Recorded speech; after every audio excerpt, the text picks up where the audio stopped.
dernier dimanche de ce mois de septembre, mois l'enfantement divin. Au début de ce mois, c'est vrai, on a eu à prier pour nos enfants qui retournaient à l'école. Et deux dimanches, nous avons apporté la pensée de Dieu par rapport à l'enfantement divin. Et cet après-midi, c'est avec une énorme joie que nous vous retrouvons pour vous apporter à nouveau la pensée de Dieu pour ce mois de septembre, en ce dernier dimanche de ce mois de septembre. Alors là où tu es, tu veux commencer à rendre des actions de grâce à Dieu, bénir son nom, le magnifier, le célébrer, l'adorer pour ce mois qui est en train de s'achever. Plus on commence le mois avec nous, nous ne sommes plus là. Plus on commence l'année avec nous, nous ne sommes plus là. Alors lorsque tu vois même la date, c'est une date hautement prophétique. Nous sommes le 29/9 2024. 29/9/2024. 20, c'est la combinaison de 10 plus 10, ou alors 10 fois 2. Et 10 est le chiffre de la responsabilité de l'homme vis-à-vis des 10 commandements. C'est le chiffre du témoignage. 9, enfantement. Dans le monde physique, après 9 mois, une femme enfant d'un garçon, enfant ou donne naissance à un garçon bébé ou un garçon fille. Spirituellement parlant, l'enfantement divin revient à sortir les choses qui sommeillent en nous. Bien-aimés, tu n'es pas sur la terre comme tout le monde, non. Il y a des choses que Dieu a déposées en toi, il y a des projets que Dieu a mis en toi, il y a des ministères que Dieu a mis en toi, il y a des grâces que Dieu a mis en toi, il y a des livres que Dieu a mis en toi, des films, des entreprises, des enfants spirituels, des destinées que tu dois enfanter en ce mois, et notamment ce dernier dimanche de ce mois de septembre, et ceci pour te permettre d'entrer dans ta différente destinée ou ton secteur d'activité. Car personne ne vient sur la terre en vain. Dieu a un but, Dieu a un but et un plan pour tout enfant, pour tout enfant de Dieu qui vient sur la terre. Alors, le psalmiste, dans le psaume 100, nous dit une chose, psaume de David, poussez vers l'Éternel des cris de joie, vous tous habitants de la terre, servez l'Éternel avec joie, venez avec l'allégresse en sa présence, chassez que l'Éternel est Dieu, c'est lui qui nous a fait, nous lui appartenons, nous sommes son peuple, le troupeau de son pâturage. Quelle bonne nouvelle! Entend ses portes avec des louanges, dans ses pavés avec des cantiques, célébrez-le, bénissez son nom, car l'Éternel est bon, sa bonté dure à toujours, sa fidélité de génération en génération. Prends ma vie, prends mon cœur, donne-moi un cœur qui t'adore. Au-delà des mots, au-delà des chants, donne-moi un cœur qui t'adore. Je veux marcher et sur les eaux comme toi. Je veux sortir de la barque et faire comme toi. Je veux marcher sur les eaux comme toi. Je veux sortir de la barque. Bien-aimé, adore ton Père. Nous avons défini, bien-aimé, déjà prophétiquement parlant, on a mis nos deux mains sur notre sein et on a prophétisé en disant que notre sein porte des trésors. Par la grâce de Dieu, ces trésors sortiront de nous avant que nous partons de cette terre. Dans le nom du Seigneur Jésus-Christ, je déclare, je décrète, je confesse, je ne partirai pas la terre sans avoir enfanté tout ce que Dieu a mis en moi. C'est quoi l'enfantement? L'enfantement est défini comme un homme masculin qui veut simplement dire action d'accoucher ou action d'enfanter, synonyme accouchement. La deuxième définition que je vais proposer, c'est production, création littéraire ou artistique. Par l'enfantement divin reviendra à sortir des choses qui sommeillent en nous, qui doivent sortir de nous et que nous devons accoucher physiquement, tels que des ministères, pour des hommes qui sont appelés au ministère, l'écriture des livres, les CD, les chansons que les gens doivent chanter, mettre sur CD, les films chrétiens, des entreprises, des enfants spirituels à qui nous devons donner naissance et des destinées qui doivent être recadrées. Comme l'avons déjà dit, personne ne vient sur cette terre sans un but. Dieu a un plan, un destin pour chaque vie qui vient sur la terre. Nous voulons lire une promesse pour son d'écriture. Jérémie chapitre 1, le verset 4 à 10. Jérémie, c'est l'Ancien Testament, le verset 4 à 10. La parole de l'Éternel me fut adressée en ces mots. Avant que tu puisses former le ventre de ta mère, je te connaissais. Avant que tu puisses sortir de son sein, je t'avais consacré, je t'avais établi prophète des nations. Je répondis, ah Seigneur éternel, me voici, je ne sais point parler, car je suis un enfant. L'Éternel me dit, ne dis pas que je suis un enfant, car tu iras avec tous ceux auprès de qui je t'enverrai. Tu diras tout ce que je te donnerai, ne les crains point, car je suis avec toi pour te délivrer, dit l'Éternel. Puis l'Éternel étendit sa main et toucha ma bouche. L'Éternel me dit, voici, je mets mes paroles en ta bouche. Regarde, je t'établis aujourd'hui sur les nations, sur les royaumes, et pour que tu arraches, tu abattes, pour que tu ruines et que tu détruises, pour que tu bâtisses et que tu plantes. 2 Corinthiens 10, le verset 4 à 5. Car les armes avec lesquelles nous combattons ne sont pas charnelles, mais sont puissantes par la vertu de Dieu. Nous renversons les forteresses, nous renversons les forteresses, nous renversons les raisonnements et toute hauteur qui s'élève contre la connaissance de Dieu. Et nous amenons toute pensée captive sous l'obéissance de Christ. 1. Les forteresses. 2. Les raisonnements, les hauteurs qui s'élèvent contre la connaissance de Dieu.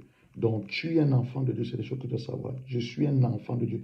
Dis-moi, je suis un enfant de Dieu, rempli de dons, des capacités, des grâces, de sagesse et de l'intelligence. Il faut croire à cela, le confesser, le déclarer jusqu'à ce que ça se manifeste physiquement. Le livre de la Genèse, chapitre 1, le verset 26 à 28, nous dit, puis Dieu dit, faisons l'homme à notre image, Dieu est esprit, donc nous sommes des esprits, sommes de sa ressemblance et qui domine. Et pour que l'homme puisse dominer sur la terre, Dieu dote l'homme des capacités et des potentiels. Dieu avait mangé des capacités et des potentiels en moi. Dominer sur les poissons de la mer, les oiseaux du ciel, sur le bétail, sur toute la terre et sur tous les reptiles qui rampent sur la terre. Dieu crée l'homme à son image et le crée à l'image de Dieu. Il crée l'homme et la femme.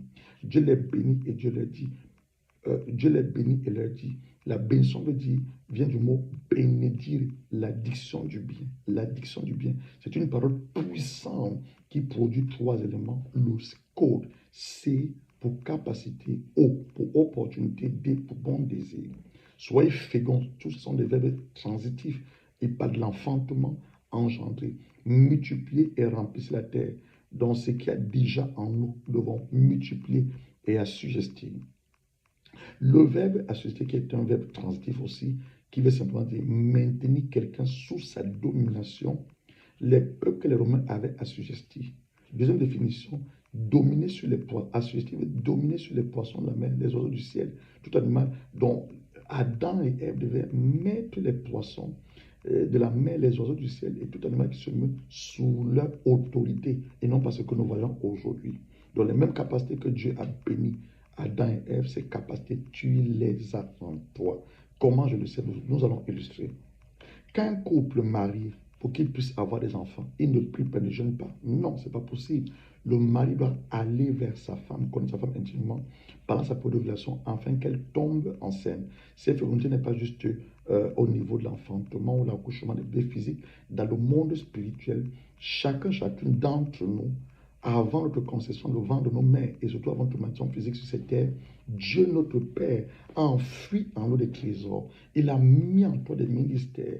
Il a mis en toi des livres. Et quand je parle de ministère, je ne vois pas seulement le domaine religieux, non pas seulement le ministère d'apôtre. Non, non, non. Quand on parle de ministère, c'est quelqu'un qui administre, c'est quelqu'un qui dirige. Donc, tu peux ministre dans une société, en fait. Il faut regarder le dictionnaire. Des livres, des écoles, des orphelinats, des hôpitaux, des centres, des lieux de retraite, des CD, des restaurants, des magasins, des industries, des visions, afin que tu sois une bénédiction pour ta génération, une bénédiction pour ta famille. Genèse chapitre 2, le verset 4 à 6. Voici les origines des cieux et la terre quand il fut créé. Lorsque l'Éternel Dieu fit une terre et des cieux, aucun arbuste des champs n'était encore sur la terre, aucune herbe des champs ne germait encore. Car l'Éternel Dieu n'avait pas fait pleuvoir sur la terre, il n'y avait point d'homme pour cultiver le sol. Mais une vapeur s'éleva la terre et arrosa toute la surface du sol. Une question que nous sommes en droit de nous poser. Qui a appris à l'homme, Adam, à cultiver le sol? Et avec quel instrument l'homme devait cultiver le sol? Comment il fabriquait les instruments avec lesquels il devait cultiver le sol? Pour casser ou creuser la terre, la pioche, la bêche, la fourche, le louchet, pour transporter la terre et d'autres matériaux, il faut la brouette, la pelle et la fourche. Pour aérer le sol, il faut la roue, la griffe, le croc, la binette. Pour déployer le sol, il faut la pioche, le râteau ou la surface.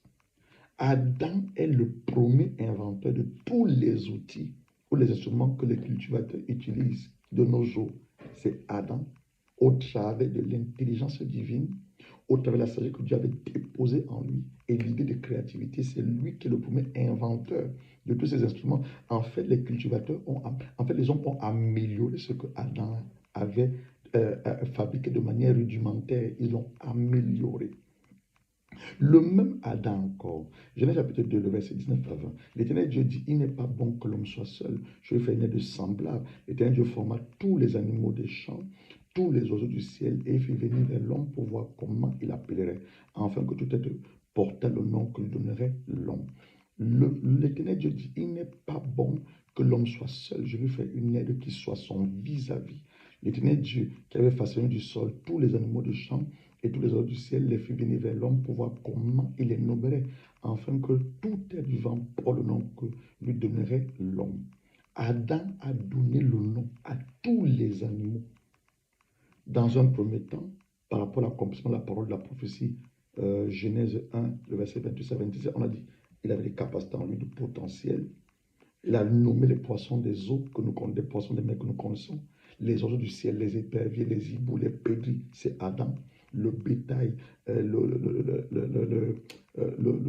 vache, tous ces animaux que vous connaissez, toute la terre, les reptiles, les serpents, bois, cobras, vipères, c'est Adam qui les a nommés.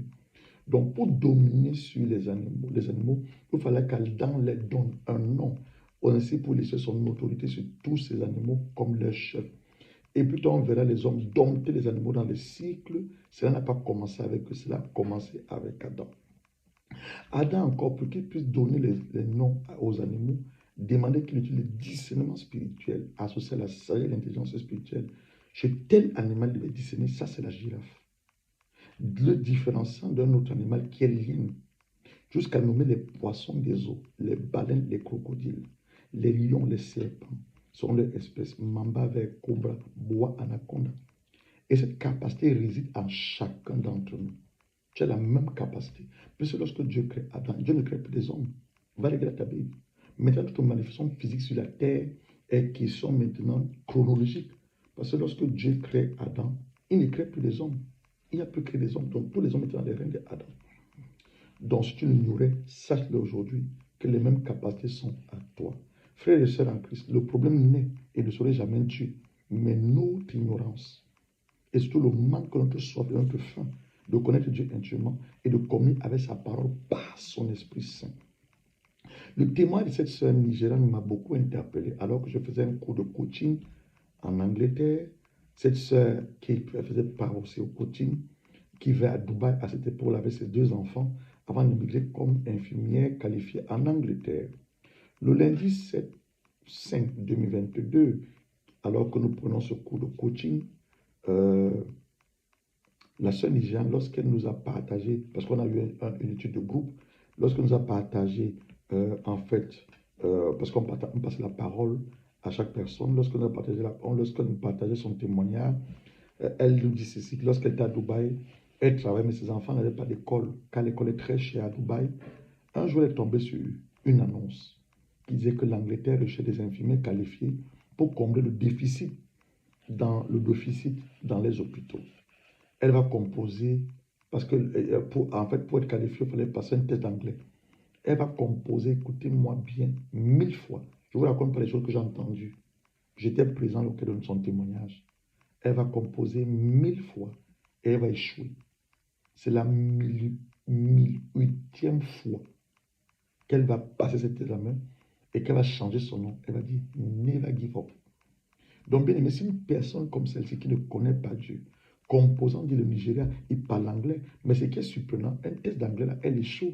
Elle compose 1000 fois et c'est à la 1001e fois qu'elle passe. Elle change son nom. Never give up. Donc, toi aussi, never give up, ça veut dire n'abandonne pas. Toi aussi, n'abandonne pas. Dis avec force et conviction, je refuse de mourir faute d'ignorance. Je refuse de quitter cette terre avec tous les vases que Dieu a mis à moi. Ce n'est pas possible. Ce n'est pas possible. Nous voyons encore l'histoire de propos avec la femme du prophète décédé. Nous sommes dans 2 Rois chapitre 4, le verset 1 à 7.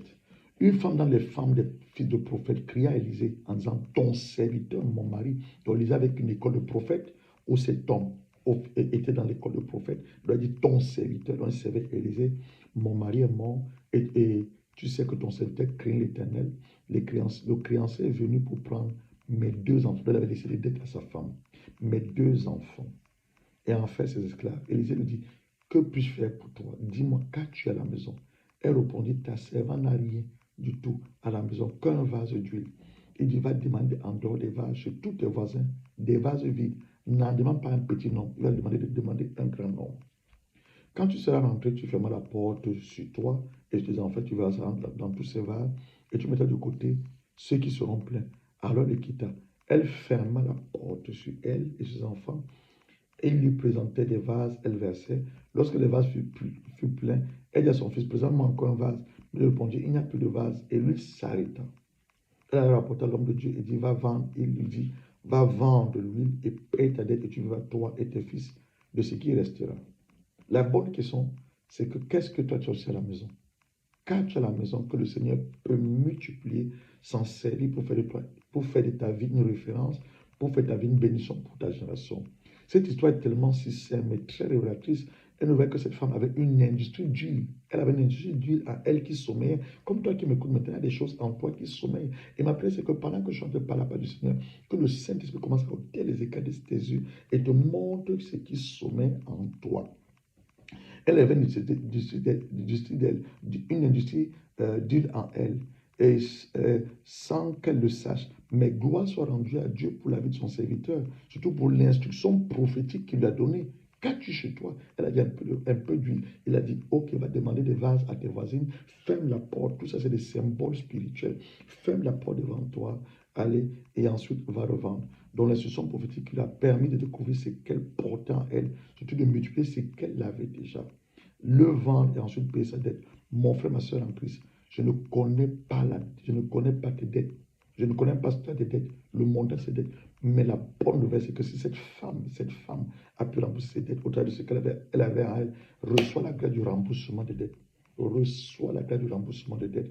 Donc, bien, voilà un peu ce que nous avons dit il y a de cela 2 dimanches. Donc, cet après-midi, nous sommes toujours en train de parler enfantement divin. Et nous voulons l'histoire de propos avec l'histoire de Abraham et de Sarah. Genèse chapitre 17, le verset 15 à 16 et le verset 19 à 21. Dieu dit à Abraham, tu ne donneras plus à Sarai, ta femme, le nom de Sarai, mais son nom sera Sarah, princesse. Je la bénirai, je te donnerai d'elle un fils.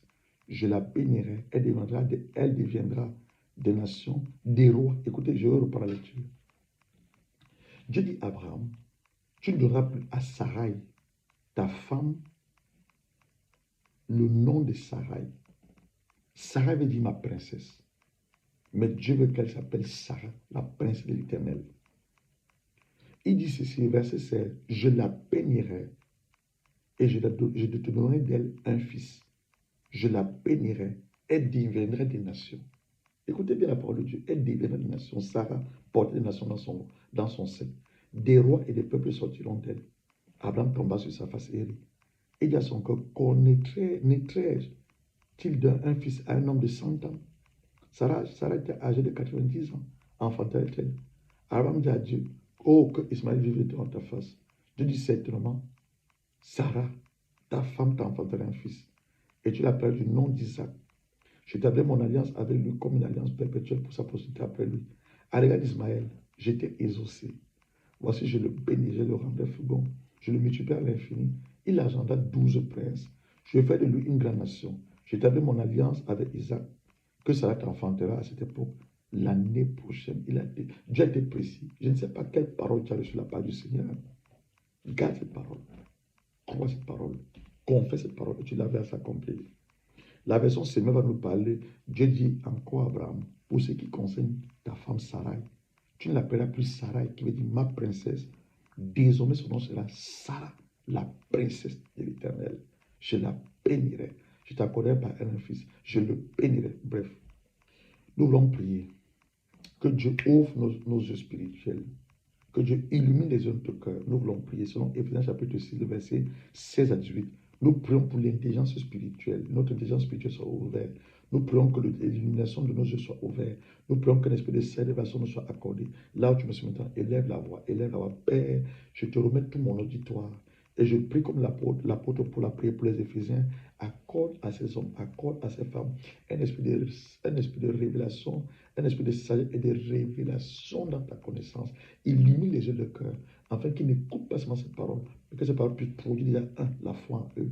Mon Dieu, extirper ce qu'ils ont en eux et les permettre, mon Dieu, d'enfanter physiquement tout trésor que tu as déposé en eux pour la sauvegarde de ton Seigneur, au nom de Jésus-Christ. Amen, amen, amen. Sarai, ma princesse, qui devient Sarah, la princesse de l'Éternel, mère des nations et des rois. Je la bénis, je la bénis. Donc Sarah dans son sein portait des nations. Les nations sont définies comme un groupe humain assez vaste qui se caractérise par la conscience de son unité et la volonté de vivre en commun. Les nations encore sont définies comme un ensemble des êtres humains vivant dans un même territoire, ayant une même communauté d'origine, d'histoire, de culture, de tradition et parfois même de langue, et constituant une communauté politique. On va peut-être parler de la nation juive, la nation française, la nation camerounaise, la nation africaine, la nation congolaise, la nation gabonaise, la nation sud-africaine, pour ne que citer ces quelques exemples. Deuxième chose, Sarah avait des rois en elle. David est sorti de son sein. Salomon est sorti. Quand on dit de son sein, elle n'a pas couché ça elle-même physiquement, mais ce sont ses petits-enfants. Ok, David est sorti d'elle. Salomon est sorti d'elle. Roboam est sorti d'elle. Abia est sorti d'elle. Josaphat, Osias, Joatam, Acha, Ézéchias, Manassé, Amnon, Josaph, Jéconias, Jésus-Christ même, le roi des Juifs. En tout, 15 rois sera porté dans son sein. 15 rois. Je ne sais pas ce que tu portes dans ton sein. Donc, ça avait une matrice royale. Matrice royale. Ta matrice, je ne sais pas ce que ta matrice porte dans ton sein. Mais pendant que je parle pas du Seigneur, ma prière est que Dieu change ta matrice. Et on va voir comment la matrice de Sarah, maman Sarah a été changée. Elle, qui vient d'une famille où on parle de la stérilité, elle qui épouse un homme Abraham ou un adorateur qui vient d'une famille descendante d'adorateurs d'idoles, mais Dieu, oh bien-aimé, Dieu est bon.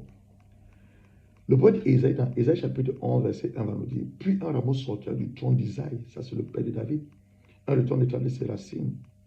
Le Apocalypse chapitre 5, le verset 5 nous dit, l'un des versets me dit, ne pleure point.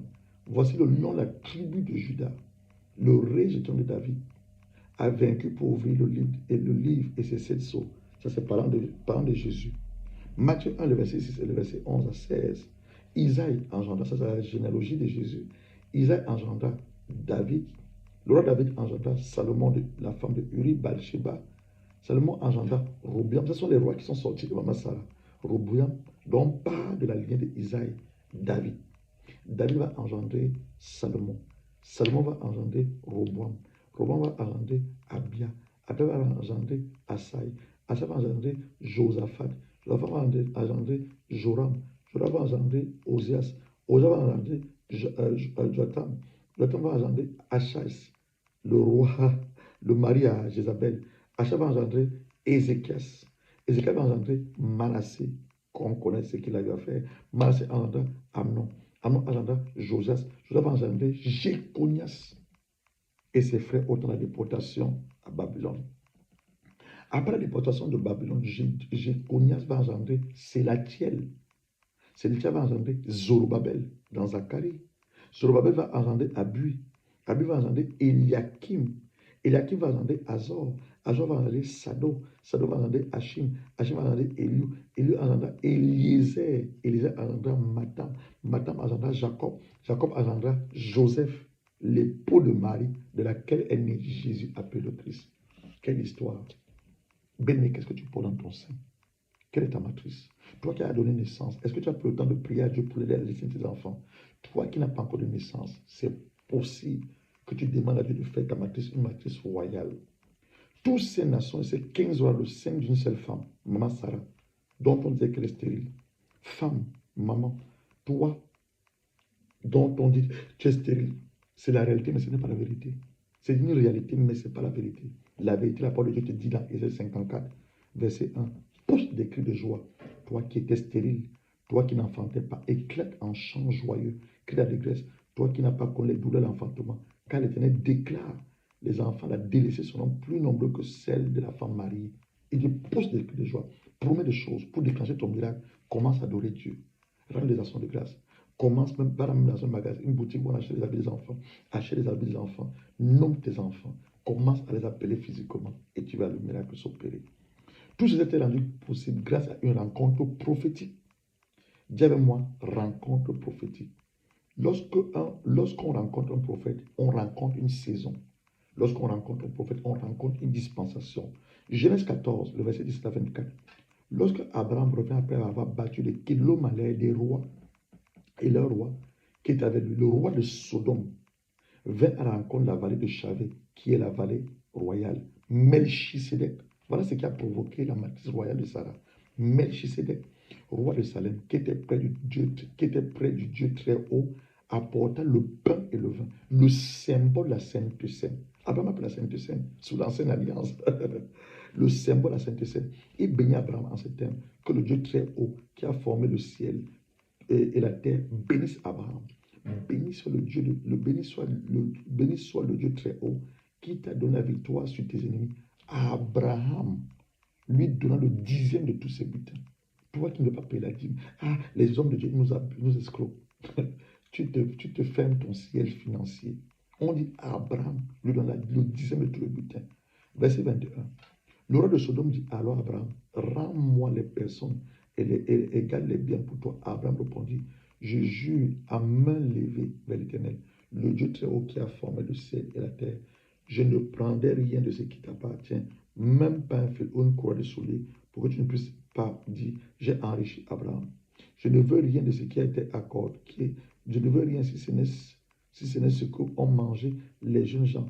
De plus, la part de mes hommes qui m'ont accompagné, Aner, École, Marie, eux, ils le prendront. Melchisedec, c'est lui qui a provoqué cette destinée, qui a provoqué cette matrice royale en Sarah. Il a donné du pain et du vin, le corps et le sang de lui qui a changé l'ADN physique. Ça a changé l'ADN physique d'Abraham, qui va le permettre d'enfanter des nations et des rois. Sœur, jeune femme, maman, qu'est-ce qu'il y a en ton sein? Quelle est ta matrice? Rebecca, deuxième illustration, après maman Sarah, la mère des jumeaux, Esaü et Jacob. Rebecca, la mère des jumeaux, Esaü et Jacob. Pendant que je parle, je ne sais pas, femme, tu es peut-être allée dans un hôpital et on t'a dit que tu ne peux pas donner naissance. C'est la réalité, mais ce n'est pas la vérité. La vérité, c'est que Dieu te voit féconde, portant des enfants dans ton sein. On parle encore le cas d'une autre femme dont on a dit qu'elle était stérile. C'est la femme d'Isaac, le fils d'Abraham, Rebecca. Genèse 24, le verset 60 à 61.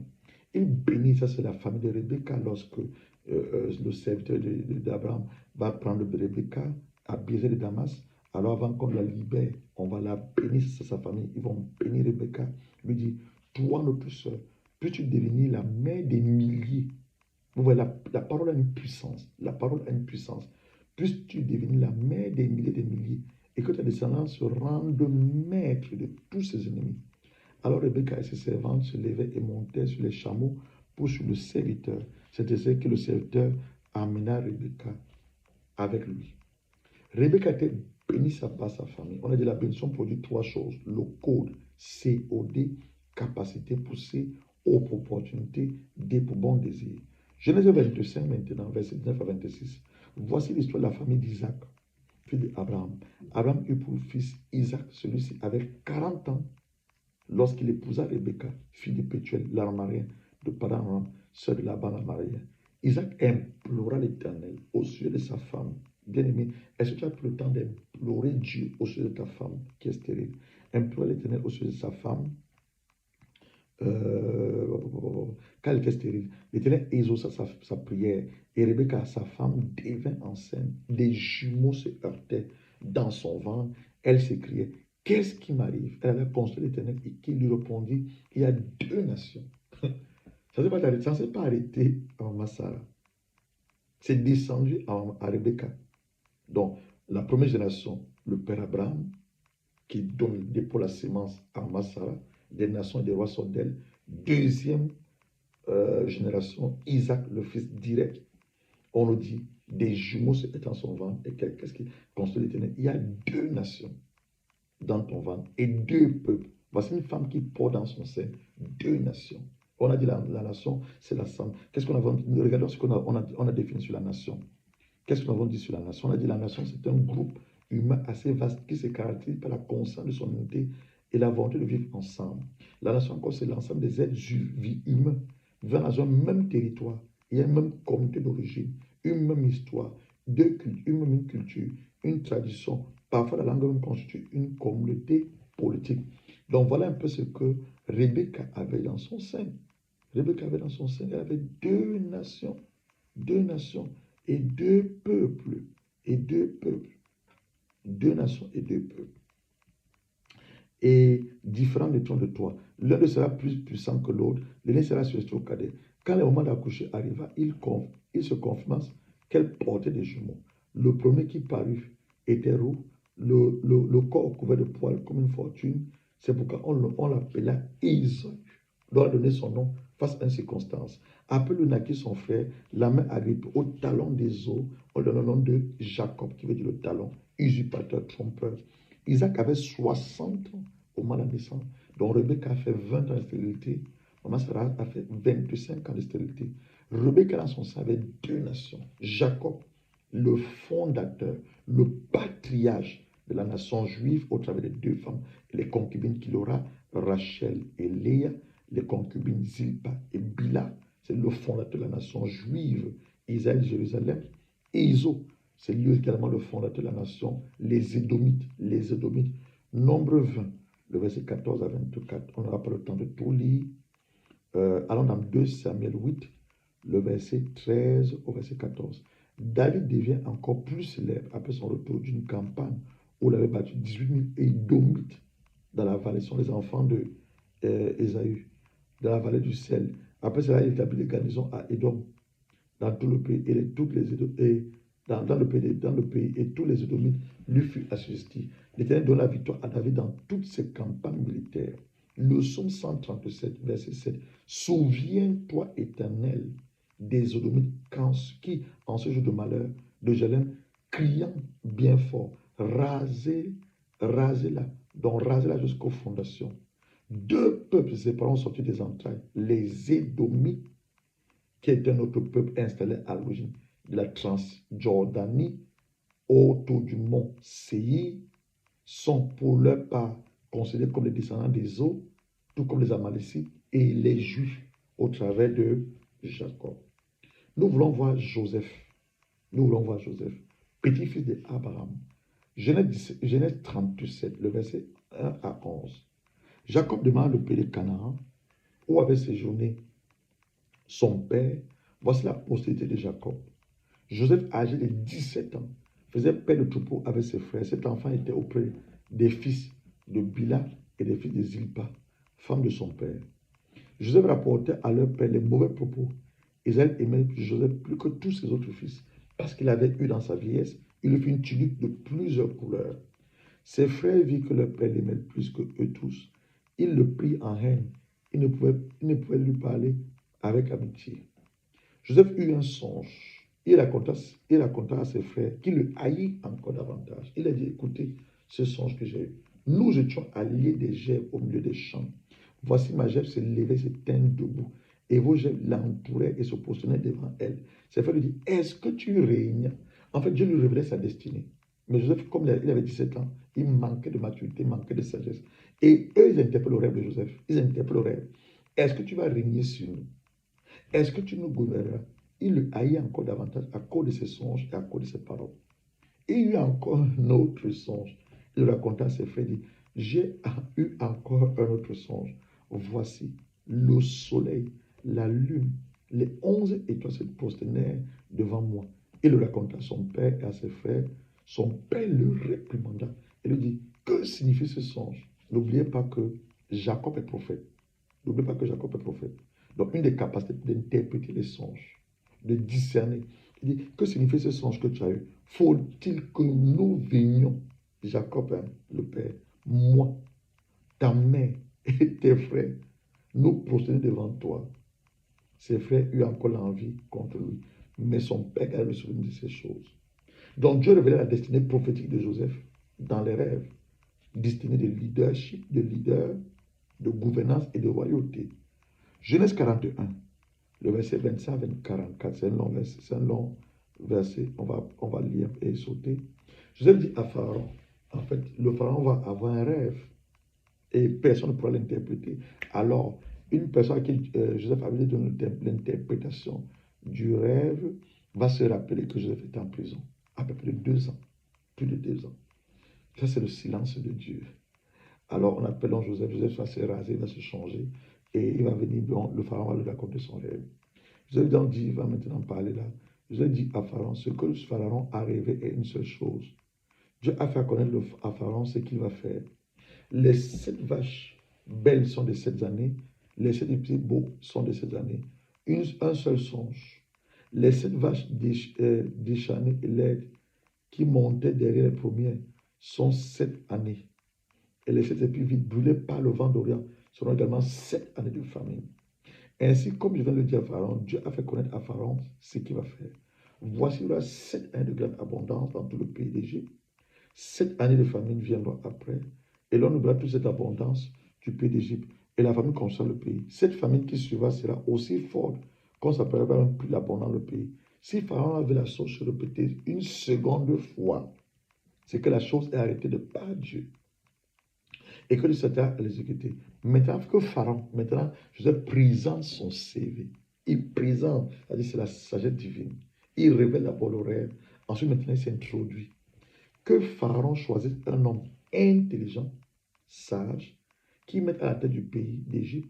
Que Pharaon établisse des commissaires sur le pays pour lever 1/5 des récoltes de l'Égypte pendant 7 années d'abondance, qui rassemble tous les produits. Qui rassemble tous les produits de ces bonnes années qui vont venir et qui fasse autour de Pharaon des amas de blé, des approvisionnements dans les villes et qu'ils aient en garde. Ces provisions seront en réserve pour le pays pour les 7 années. Vous voyez, il a sorti, c'est-à-dire que c'est une formule. Oh là là là là là là là. Elle n'est pas chimique, une formule scientifique pour résoudre. C'était en lui, c'était en Joseph. Pour résoudre la crise que l'Égypte connaît au niveau de la famine. En fait, pour résoudre le problème de la famine.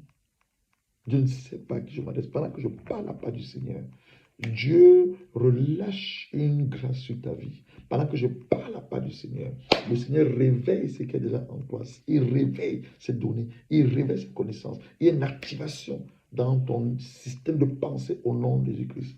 Ces provisions seront en réserve pour le pays, pour les 7 années de famine qui arriveront dans le pays d'Égypte, afin que le pays ne soit pas consumé par la famine. Ces paroles plut à Pharaon et à tous ses serviteurs. Pharaon dit à ses serviteurs, trouverons-nous un homme comme celui-ci, ayant en lui l'Esprit de Dieu. Maintenant, Pharaon aussi nous révèle ce qu'il y a en Joseph, parce que tout ce que Joseph a entendu dire sur le travers de l'Esprit de Dieu, Pharaon dit à Joseph, puisque Dieu t'a fait connaître toutes ces choses, il n'y a personne qui soit aussi intelligent.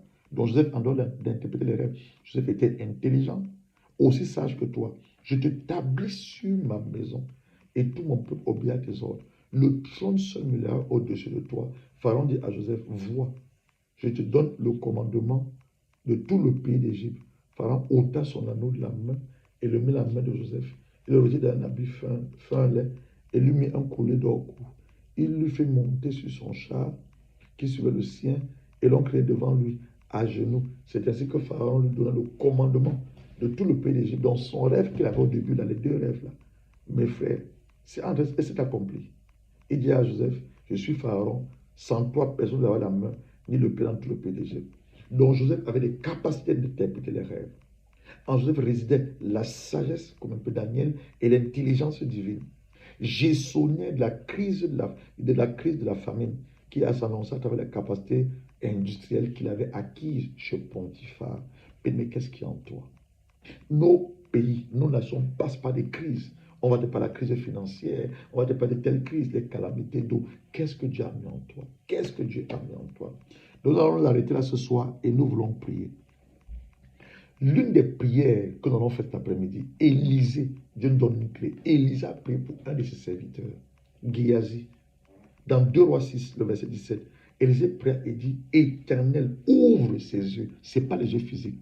Bien-aimé, spirituellement parlant, on a 2 yeux. Tu as 2 yeux physiques et tu as aussi 2 yeux spirituels. Je le sais pourquoi, parce que dans le domaine prophétique, lorsque nous enseignons, il y a un moment où on parle d'activation, que tes yeux s'ouvrent. Et tu commences à avoir le don de vision. Le don de vision. Ce n'est pas avec les yeux physiques que tu vois. Il y a des visions ouvertes. Des yeux. Je vous donne un exemple. Hier, j'étais quelque part où je suis allé dans le ministère. Je parlais à la dame, mais je ne voyais pas la dame. Je voyais ce qui était dans la dame. Mes yeux étaient ouverts, mais ce n'était pas mes yeux physiques qui voyaient, c'était mes yeux spirituels. Bref, ça c'est pour l'école des prophètes. C'est pour l'école des prophètes. Donc, Élisée pria et dit, Éternel, ouvre ses yeux pour qu'il voie. L'Éternel ouvre les yeux de son serviteur qui vit la montagne pleine des chevaux et des chars de feu autour d'Élisée. Vous devez connaître cette histoire. C'est dans 2 Rois chapitre 6. Géasi a peur parce que le roi de Syrie se rend compte qu'il y a un homme qui dit au roi d'Israël tout ce qu'il trafique, il trame dans sa maison. C'était Élisée. Il avait une capacité, c'est un des prophètes, vraiment il avait une capacité surnaturelle. Il est chez lui, mais il entend ce que le roi est en train de dire, les planifications de guerre qu'il est en train de dire chez lui. Et il dit au roi d'Israël. Donc, le roi de Syrie va demander donc qu'on ait l'arrêté. Une première armée va venir. Il va dire, c'est sur le septième de l'Éternel que le feu descend, ça va les consumer. C'est pas une bonne chose de faire. Deuxième, consumer. Et la troisième personne qui va venir, donc, il va s'agenouiller. Et alors, Géasi prend peur. Il dit, mais c'est bien, mais, il y a des gens qui sont venus nous arrêter. Il dit, non, ceux qui sont avec nous sont plus nombreux que eux. Et il fait dans cette prière. Ma prière pour toi cet après-midi, c'est la même prière que Élisée a fait par rapport à Géasi. Que le Seigneur, le Dieu Tout-Puissant, lui qui m'a instruit de parler de ce terme, bien-aimé, je prie maintenant de tous mes enfants qu'il ouvre tes yeux spirituels, que les écailles tombent de tes yeux et que le Saint-Esprit t'amène à découvrir ce que Dieu a déposé en toi en termes de dons, en termes de capacité, en termes de potentiel, afin que tu deviennes une référence sur cette terre et que tu sois surtout une bénédiction pour ta génération. Au nom puissant du Seigneur Jésus-Christ, recevez cette grâce, Saint-Esprit, ôte les écailles des yeux de tes enfants. Saint-Esprit, ôte les écailles des yeux de tes serviteurs, ouvre les oreilles spirituelles et qu'ils entendent distinctement, parfaitement le son de ta voix et que plusieurs d'entre eux entrent pleinement dans leur glorieuse destinée au nom du Seigneur Jésus-Christ. Mais ce n'est plus qu'une bonne nouvelle. Marque cette date, c'est une date hautement prophétique, le 29/9/2024. Marque cette date dans ton calendrier et tu vas commencer à expérimenter des choses. Bien-aimé, tu vas commencer à expérimenter des choses. Et pour ceux d'entre vous qui ont besoin de prières, pour ceux même d'entre vous qui disent, homme de Dieu, vraiment, lorsque vous êtes en train de parler à la part du Seigneur, on a dit que c'est notre vie que vous êtes en train de parler. Pour ceux d'entre vous même qui ont besoin de revenir au Seigneur, tu vas à l'église, mais tu n'es pas né de nouveau. Tu n'es pas né de nouveau. Si Jésus revient aujourd'hui, tu n'es pas sûr de là où tu as passé ton éternité. Bien, mais je voudrais prier avec toi. César, je voudrais prier avec toi. Romains chapitre 10. Romains chapitre 10. Le verset 8 au verset 10 va nous dire une chose. Ça, c'est la prière du salut. Bien aimé, je le ressens dans mon esprit que plus d'entre vous, vous allez à l'église, mais vous n'êtes pas né de nouveau. Certains ont bien commencé, mais ont retrogradé. Je voudrais m'accorder avec toi. Je voudrais m'accorder avec toi. Je voudrais m'accorder avec toi. Romains chapitre 10. Et ensuite, je vais donner mes numéros et tu pourras m'appeler après et nous allons prier ensemble. Romains chapitre 10, le verset 8 au verset 10. La Bible va nous dire une chose dans Romains chapitre 10, verset 8 au verset 10. La Bible va nous dire, que dit-elle donc? La parole est près de toi, dans ta bouche et dans ton cœur. Or, c'est la parole de foi que nous prêchons. Je viens de prêcher une révélation, celle que le Seigneur m'a donnée, mais je l'ai apportée par la foi, parce que je crois à ces choses, parce que même je vis ces choses. Alors que nous prêchons. Si tu confesses ta bouche le Seigneur Jésus, tu crois en ton cœur que Dieu l'a ressuscité des morts, tu seras sauvé. Car c'est en croyant du cœur qu'on parle à la justice, c'est en confessant la bouche qu'on parle au salut. Selon ce que dit l'Écriture, quiconque croit en lui ne sera point confus. Donc si tu fais cette prière avec foi, toute forme de confusion, toute forme de dépression, toute forme de chaos, tu seras totalement libéré. Donc reprends cette prière pour moi. Seigneur, j'ai entendu ta voix. En cette date du dimanche 29, ta grâce m'a été manifestée. Je confesse de ma bouche ce que je crois dans mon cœur. Tu peux citer ton nom. Moi, Gérard Kinyenoucha, je crois dans mon cœur que Jésus est ton fils. Parti du ciel pour la terre il y a plus de 2000 années pour me sortir de mes péchés, me réconcilier avec toi, me laver par son précieux sang, me débarrasser de la souillure du péché, me sortir des dogmes de la religion pour faire de moi ton fils et ta fille. Père, quand c'est date du 29 septembre 2024, mon nom, Gérard Kinyenoucha, tu sais ton nom, soit effacé de tout registre, tout record de mort, et inscrit dans ton livre de vie et scellé par le sang de ton Fils Jésus-Christ. C'est-à-dire que je lève ma main pour ouvrir clairement mon cœur, pour que tu fasses ton entrée triomphale dans mon cœur et surtout dans ma vie.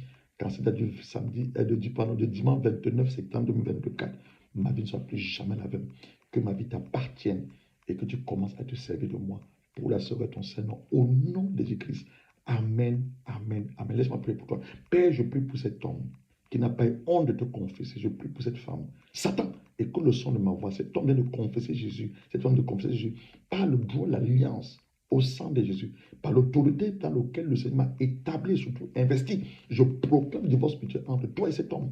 Tous ses avoirs, tout ce que tu lui as volé, tout ce que tu as détruit, je brise ton emprise et te demande que tout ce que tu lui as volé, tout ce que tu as détruit, lui soit totalement restitué et restauré au nom du Seigneur Christ. Allez, libère cet homme, libère ton emprise sur sa vie, libère ton emprise sur ses pensées, libère ton emprise sur son corps. Va-t'en pour les arrêter au nom de Christ. Qu'il en soit ainsi au nom de Christ. C'est une bonne nouvelle. C'est un témoignage bien-aimé. Alors, pour ceux-là qui veulent entrer en contact avec nous pour des prières ou bien pour un suivi spirituel, prenez ce numéro, c'est le plus 44, il me dit que c'est l'Angleterre, 44 73 09 87 97 87. Je reprends, c'est le plus 44 73 09 87 97 87. Il y a un deuxième numéro qui est un numéro de la France, plus 33 7 44 22 48 44. C'est des numéros très faciles à retenir. Que Dieu vous bénisse et très très bon fin de soirée. N'oubliez pas, ce soir, on a l'apothéose. Là, c'est dans le couple, je ne serai pas seul avec notre orateur invité, le docteur Mukuna Wa Mukuna. C'est ce soir. Que Dieu vous bénisse. Shalom, shalom.